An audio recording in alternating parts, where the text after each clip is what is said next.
Kok gereja rasanya kayak partai politik ya? Pemilihan pengurus lebih panas dari pilkada. Yang nggak punya duit atau jaringan dianggap bukan siapa-siapa. Ini masih gereja atau sudah jadi arena kekuasaan? Halo warga Kristus dan Shalom.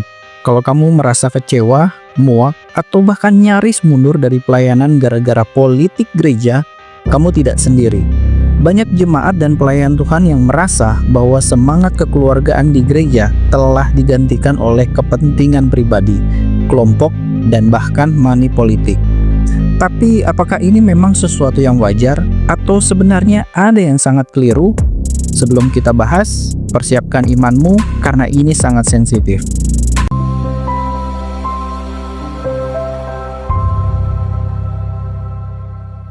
Ketika gereja berubah jadi arena kekuasaan, mari kita mulai dari fakta pahit.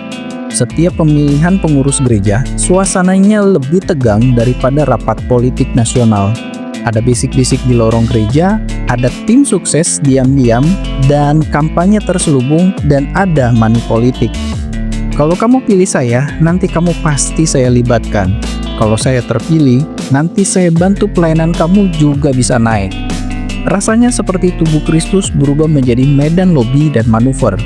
Padahal dalam Efesus 4 ayat 16 jelas dikatakan, daripada nyala seluruh tubuh yang rapi tersusun dan diikat menjadi satu oleh pelayanan semua bagian, sesuai dengan kadar pekerjaan tiap-tiap anggota, menerima pertumbuhannya dan membangun dirinya dalam kasih. Jadi, kapan kasih itu mulai digantikan oleh ambisi?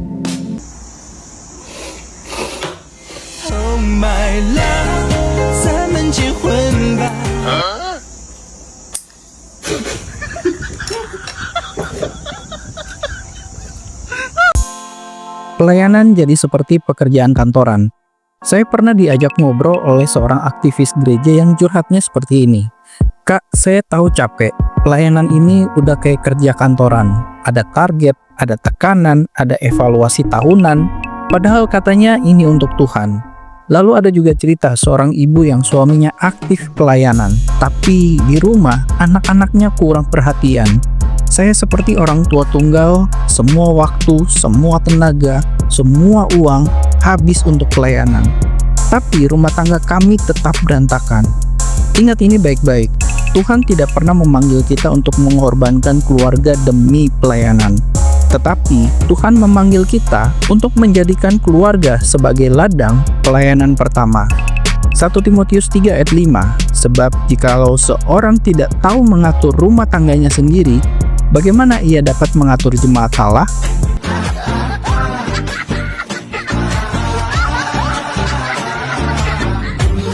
Ketika uang menjadi bahasa kekuasaan, ada hal yang lebih mengerikan, money politik dalam pelayanan. Ya, kamu tidak salah dengar. Ada yang menyumbang besar bukan karena kasih, tapi karena ingin posisi. Ada yang menyogok secara halus demi jabatan. Ada yang mencalonkan diri bukan karena panggilan, tapi karena ambisi. Sampai akhirnya pelayanan kehilangan makna rohani dan berubah menjadi urusan transaksional.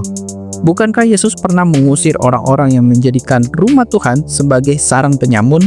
Matius 21 ayat 13, rumahku akan disebut rumah doa, tetapi kamu menjadikannya sarang penyamun. Diakonia yang salah sasaran. Pelayanan kasih atau diakonia seharusnya ditunjukkan untuk yang benar-benar membutuhkan. Tapi realitanya seringkali bantuan diberikan hanya kepada kelompok sendiri, yang satu circle, atau yang bisa menguntungkan secara politis. Pelayanan seperti ini bukan kasih, itu manipulasi. Ada yang lebih menyedihkan lagi, seringkali diakonia digunakan sebagai panggung demi popularitas menjelang pemilihan. Hey, Dr. Zulfer, how are you, man?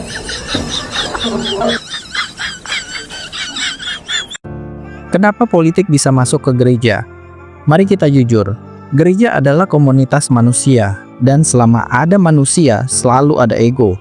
Keinginan dihormati, bahkan hasrat untuk berkuasa. Namun ini tidak boleh jadi pembenaran, karena gereja bukan organisasi biasa. Gereja adalah tubuh Kristus. Gereja adalah tempat pertumbuhan iman. Gereja adalah rumah untuk orang-orang yang terluka, bukan medan politik kekuasaan. bukan ladang eksploitasi demi nama besar. Apakah salah mengatur struktur organisasi? Tentu tidak. Gereja memang perlu struktur, perlu pengurus, perlu sistem. Bahkan dalam Alkitab di Kisah Para Rasul ada pemilihan diaken. Tapi tujuannya adalah untuk pelayanan, bukan untuk promosi diri.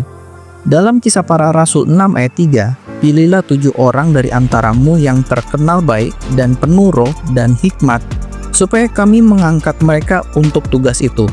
Perhatikan, bukan yang banyak uangnya, bukan yang banyak koneksinya, tapi yang terkenal baik, penuh roh, dan hikmat. Kita harus kembali pada standar ini. Gunting batu kertas. Gunting batu kertas. Pas. Pas. Pas. Pas. Pas.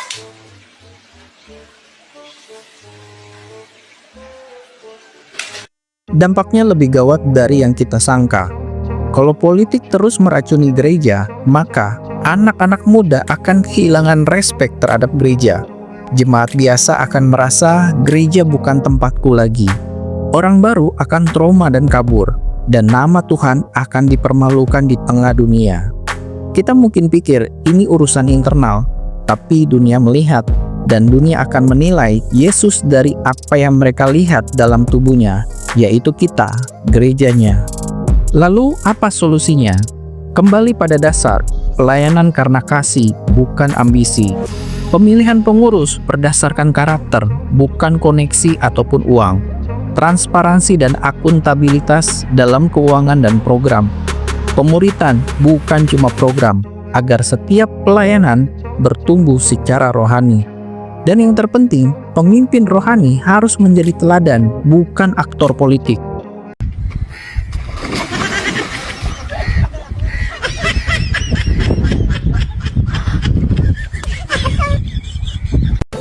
Kalau kamu adalah bagian dari gereja yang penuh politik, jangan diam. Kalau kamu melihat money politik dalam pelayanan, jangan anggap wajar. Kalau kamu adalah pemimpin, tolong ingat bahwa yang kamu pimpin bukan perusahaan, tetapi domba-domba Kristus. Dan kalau kamu adalah jemaat biasa, doakan gerejamu, suarakanlah dengan kasih, dan tetaplah melayani Tuhan, bukan sistem yang salah. Karena pada akhirnya gereja bukan tentang siapa yang berkuasa, tetapi siapa yang taat. Kalau kamu pernah mengalami politik di gereja, tulis di kolom komentar. Berani bersuara bukan berarti pemberontak, tapi mencintai gereja dengan cara yang dewasa. Subscribe channel ini untuk bahasan-bahasan gereja yang jujur, tajam, tapi tetap dalam kasih Kristus. Sampai di sini dulu pembahasan kita. Tuhan Yesus memberkati dan keep on fire.